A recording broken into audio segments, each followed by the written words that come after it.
Dad, perfect events. My daughter showed up at my new house with 12 suitcases, claiming she wanted to take care of me after 15 years of silence. What she didn't know was that I had 18 million reasons to be suspicious, and I was about to teach her the most expensive lesson of her life. My name is Theodore Ted Pierce, and I'm 58 years old. I was standing on the deck of my new Lake Forest home that Tuesday afternoon, watching the sun reflect off the lake while sipping coffee from my favorite mug.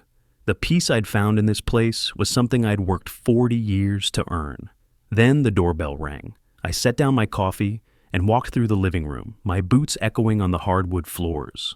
The house was too big for one man, but after selling Pierce Landscaping for $18 million, I figured I'd earned the right to spread out a little. Plus, Martha always wanted a house on the lake. Even though she'd been gone 5 years now, I kept her dream alive.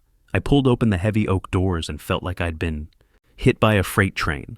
Standing there was my daughter Kate, looking exactly like her mother, but with none of Martha's warmth in her eyes. Next to her stood some guy I didn't recognize, thin, nervous, sweating, despite the cool October air. Behind them was a teenage girl I barely knew, but recognized as my granddaughter. "Hey, Dad," Kate said, not even waiting for me to respond before pushing past me into the house. Her heels clicked against my marble foyer like bullets hitting stone. "Wow, you really went all out with this place.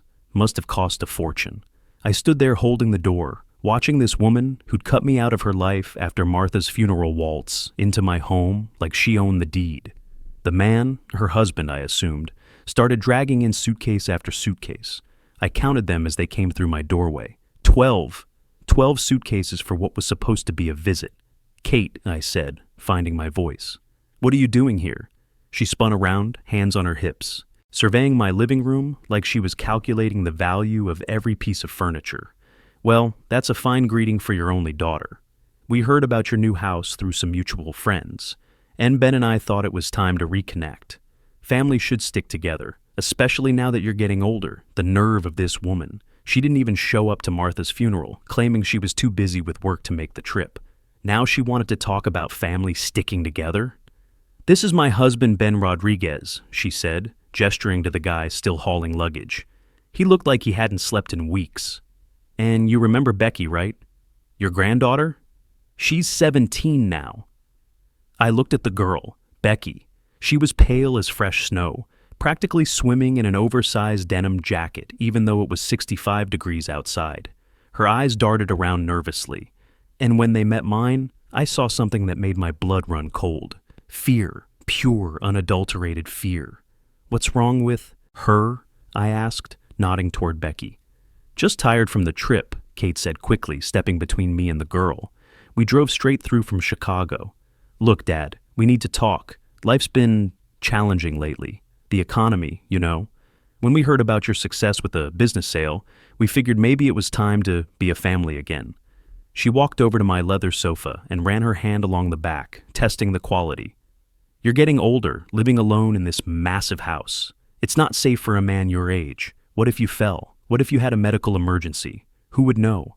I watched her performance, recognizing the manipulation tactics she'd learned from her mother's playbook. But where Martha used those skills to help people, Kate was using them for something else entirely. "We thought we'd move in," Ben spoke up for the first time, his voice shaky and uncertain.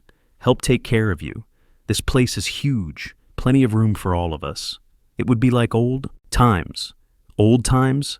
The man had never been to my house before in his life. I'd never even met him until today. I stared at them, processing the sheer audacity. They show up after 15 years of silence, with enough luggage to outfit a small army, and they think they can just move into my house? "You can stay tonight," I said finally, my voice measured and careful. "Becky looks sick, and I'm not going to turn away family in need. But we're going to have a serious conversation in the morning about what you're really doing here." Kate's smile was sharp as a contractor's knife. "Of course, Dad. We have so much catching up to do. You must be so lonely in this big place. It'll be good to have voices in the house again."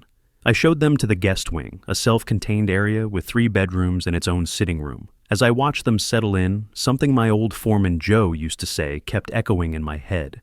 When someone shows up unannounced with that many bags, they're either running from something or running towards something. Either way, you better find out which. That night, I lay in my bed listening to sounds from the guest wing, voices hushed and urgent, carried through the walls despite the house's solid construction. I couldn't make out words, but the tone was crystal clear. They were planning something, and it had nothing to do with taking care of their old man. I got up and walked to my window, looking out at the lake Martha loves so much. Tomorrow, I decided, I'd start finding out exactly what my daughter was really after.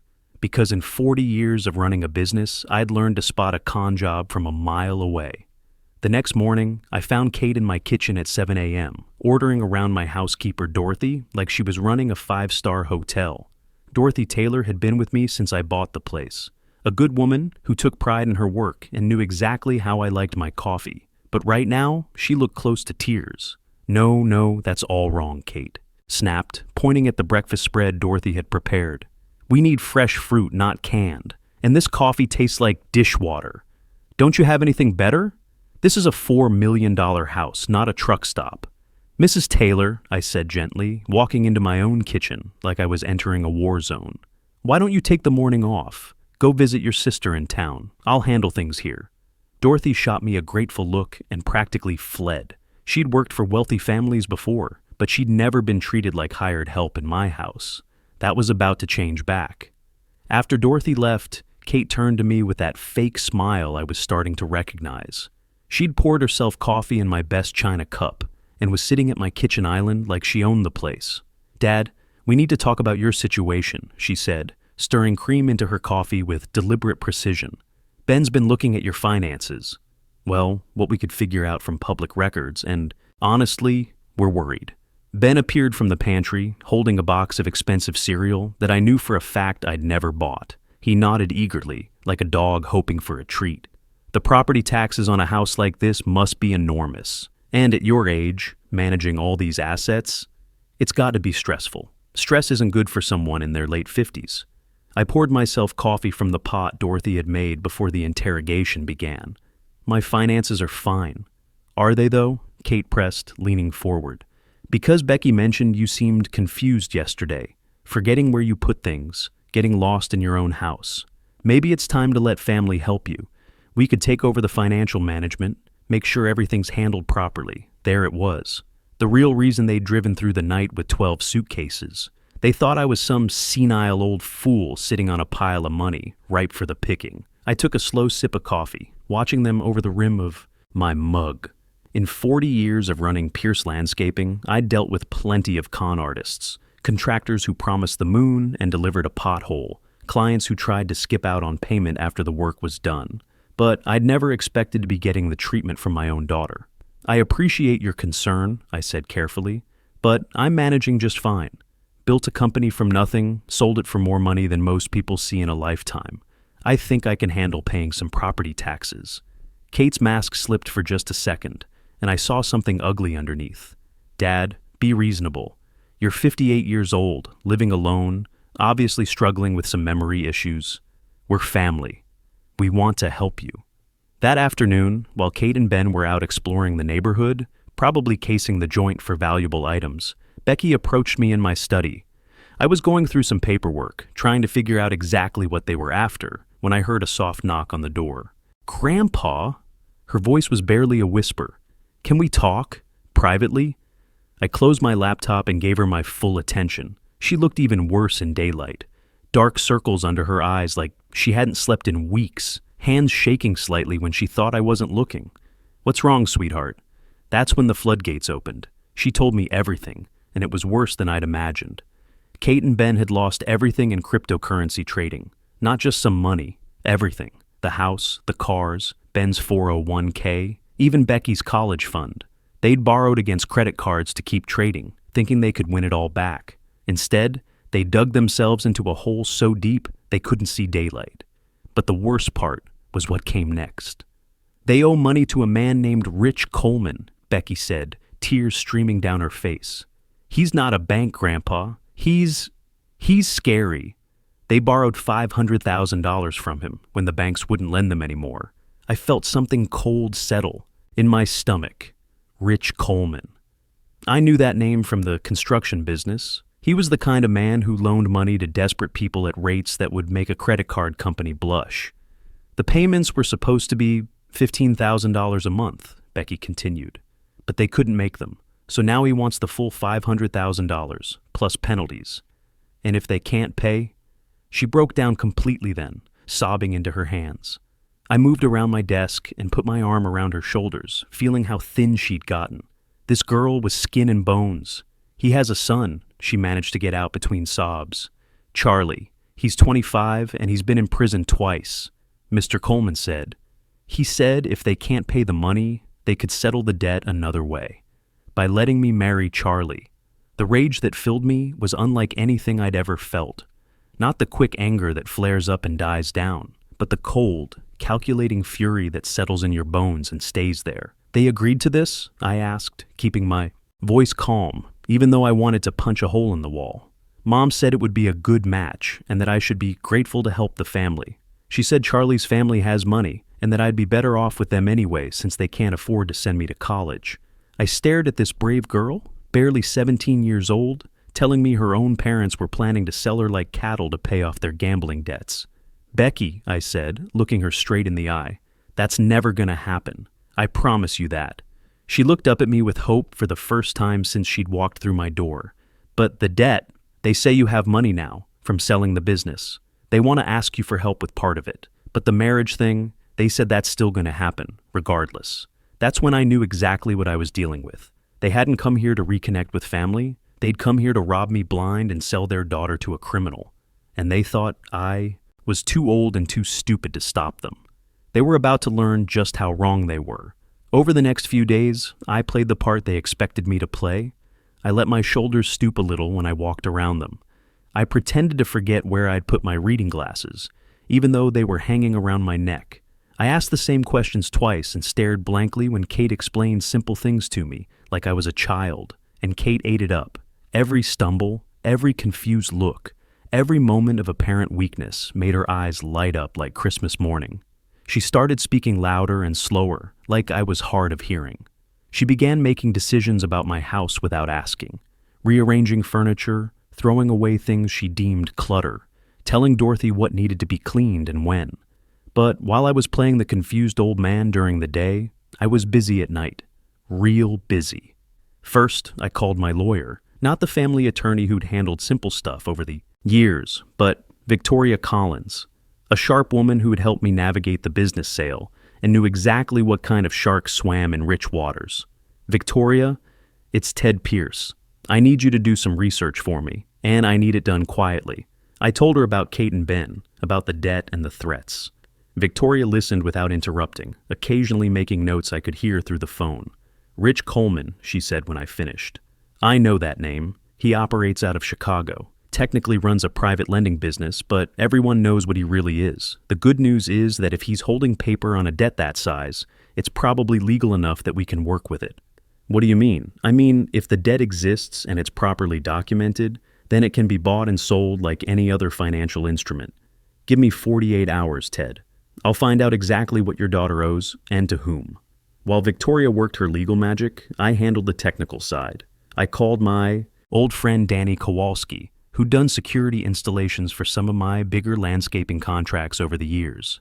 Danny, I need cameras installed in my house. Small ones, hidden ones, the kind that record everything, and nobody knows they're there. Danny had worked with me long enough not to ask too many questions. You having trouble with thieves, Ted? Something like that? Can you do it without anyone knowing? I'll come by tomorrow morning when your guests are out. 2 hours max. You'll have coverage of every room except the bathrooms and bedrooms. Audio and video all recorded to a secure server. True to his word, Danny showed up the next morning at 9 a.m. sharp, right after Kate and Ben had left to run errands, which I suspected meant selling off whatever valuables they could find buyers for. Within 2 hours, my house was wired better than a FBI surveillance operation. That night, I got my first real evidence. I was in my study, supposedly reading but actually monitoring the camera feeds on my laptop, when Kate and Ben settled into the guest room sitting area for what they thought was a private conversation. He's getting worse, Kate said, her voice carrying clearly through the hidden microphone Danny had installed in the light fixture. Did you see him today? He couldn't even remember where he kept his checkbook. Are you sure he's not faking? Ben asked. He was pacing back and forth, nervous energy radiating off him. Some of these old guys are smarter than they look. Kate laughed, a cold sound that reminded me nothing of her mother. Trust me, I know my father. He's always been more muscle than brains anyway. 40 years of swinging a shovel doesn't exactly develop critical thinking skills. The insult stung, but I kept watching. This was just the beginning. So, what's the timeline? Ben continued. Coleman's breathing down our necks. He wants an answer by the end of the month. I've already called that lawyer friend of mine, Will Thompson. He can have the paperwork ready by Friday. Power of attorney, guardianship documents, the works. Once we get Dad declared incompetent, we can liquidate whatever assets we need to make the payment. And if he resists? Kate reached into her purse and pulled out a small orange prescription bottle. Even through the camera, I could see her shaking pills into her palm. These are leftover from when Mom was sick, she said. Powerful stuff. If I crush them up and put them in his coffee, he'll be too groggy to know what he's signing. Legally, it's not great, but by the time anyone figures it out, we'll have the money and Charlie will have his wife. The casual way she talked about drugging me, about selling her own daughter, made my hands shake with anger, but I forced myself to keep watching, to keep recording. In court, this video would be worth more than any testimony. What about Becky? Ben asked. She's been acting weird since we got here. What if she tries to warn him? Becky knows better. Then to cross me, Kate said, her voice turning hard. I've made it very clear what happens to ungrateful daughters who don't appreciate the sacrifices their parents make. Besides, where's she going to go? She's 17, no money, no car. She needs us. I watch my daughter, my own flesh and blood, plan to drug me, steal my life's work, and sell her child to a criminal. And she was doing it all with the same calculating coldness I'd once admired when she was solving math problems at the kitchen table. The next morning, Victoria called with her research results.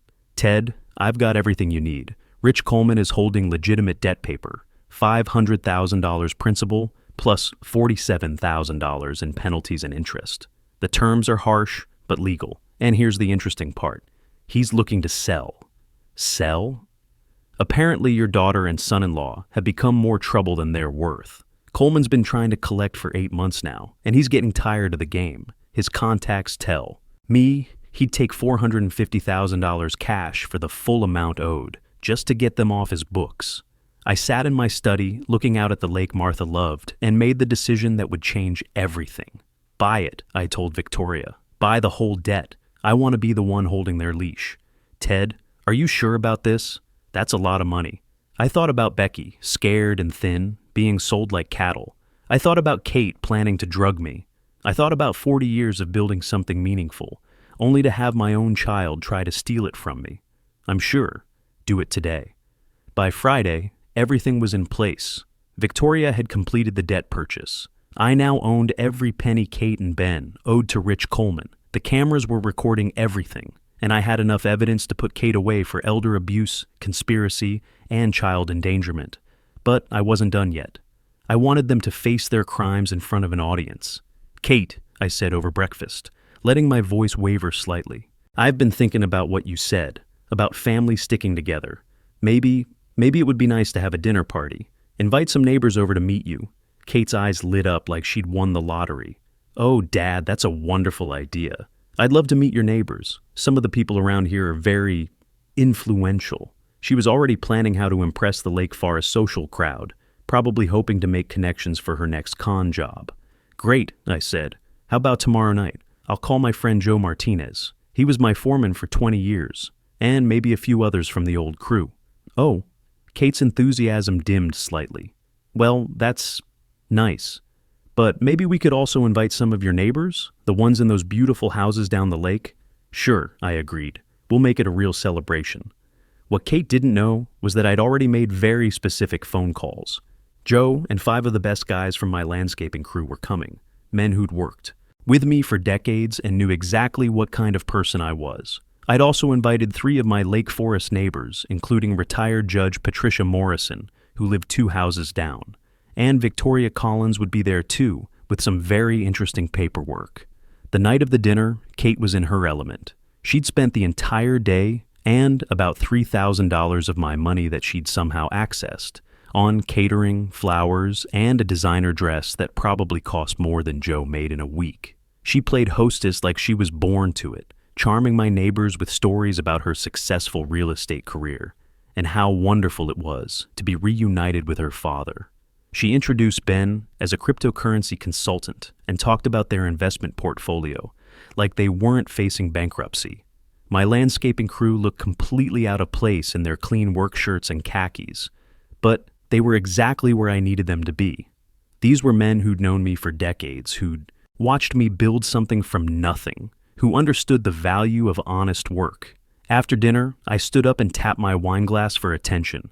Ladies and gentlemen, thank you all for coming tonight. My daughter Kate has been staying with me for the past week, and she's been very educational about what it means to take care of family. Kate beamed, thinking this was her moment of triumph. In fact, I continued, pulling out a remote control, she's taught me so much that I thought you should all see exactly how dedicated she is to family values. I hit play. The large TV screen in my dining room came to life, showing crystal clear security footage from 3 nights earlier. Kate's voice filled the room, loud and clear. These are leftover from when Mom was sick. Powerful stuff. If I crush them up and put them in his coffee, he'll be too groggy to know what he's signing. The room went dead silent. I could see Kate's face drain of all color as she realized what was happening. But I wasn't finished. The next clip showed Kate and Ben discussing their plan to sell Becky to Charlie Coleman. Then came the footage of Kate slapping Becky in my kitchen, calling her ungrateful and threatening to teach her some respect. By the time the video ended, Judge Morrison was taking notes. My crew looked ready to throw Kate and Ben off the deck. The neighbors stared at Kate like she was something they'd scraped off their shoes. Now, I said, my voice steady and calm, let me tell you the rest of the story. Kate and Ben owe $500,000 to a loan shark. They've agreed to let him marry off my 17-year-old granddaughter to settle part of the debt.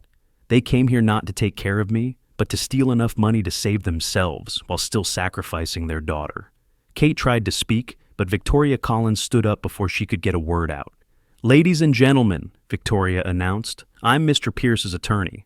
What you've just witnessed is documented evidence of conspiracy to commit elder abuse, assault on a minor, and conspiracy to commit fraud. But there's more. She pulled out a legal document and held it up for everyone to see. As of yesterday, Mr. Pierce owns the debt that Kate and Ben Rodriguez owe, all $547,000 of it. The numbers hit Kate like a physical blow. She staggered backward, gripping the edge of the table. You have a choice, I said, looking directly at my daughter. I can have you arrested right now for everything you've planned to do to me and Becky. Or you can sign over custody of your daughter to me, leave my house tonight, and never contact either of us again. Ben didn't hesitate for even a second. Where do I sign? He said, grabbing the custody papers from Victoria. I'm not going to prison. I'm not going to prison for you, Kate. Kate stared at her husband in shock, then at the room full of people who'd witnessed her complete humiliation. Finally, she looked at me with pure hatred. You planned this, she whispered. You taught me everything I needed to know, I replied. You showed me exactly who you really are. She signed the papers with shaking hands. 20 minutes later, the police escorted them both off my property. 6 months later, Becky and I are running a small landscaping design business together. She's smart, hardworking, and everything her parents aren't. Kate got 18 months for elder abuse and assault. Ben got probation and a job washing dishes in Tampa. Sometimes people ask me if I feel bad about what happened to my daughter.